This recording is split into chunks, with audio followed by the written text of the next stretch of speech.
শুধু একটা কাজ যদি উম্মত করতে পারে জান্নাত পাবে। বলে দেবো কোনটা? অনেক কাজই আছে কিন্তু স্পেশাল একটা কাজ, একটা। আল্লাহ রাব্বুল আলামিন মেরাজের রাতে তার নবীকে উঠিয়ে নিয়েছিলেন, উঠিয়ে নিয়ে কাছে নিয়ে আসছেন, একদম কাছে, আর যে আরশের কাছাকাছি।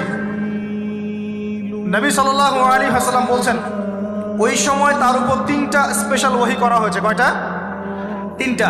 একটা হচ্ছে 50 ওয়াক্ত নামাজ। কত ওয়াক্ত? এটা কমতে কমতে কমতে কত ওয়াক্ত হয়েছে?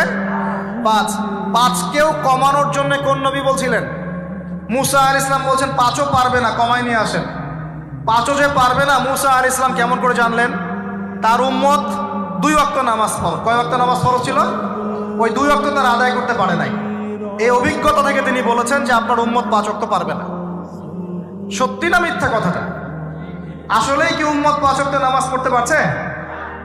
আচ্ছা, যাই হোক, আল্লাহ পাক আমাদেরকে পড়ার তৌফিক দান করুন। দ্বিতীয় ওহী হচ্ছে সূরা বাকারার শেষের 3টা আয়াত। কয় আয়াত? সূরা বাকারার শেষের 3 আয়াত ওহী করেছেন কে? আল্লাহ রাব্বুল আলামিন।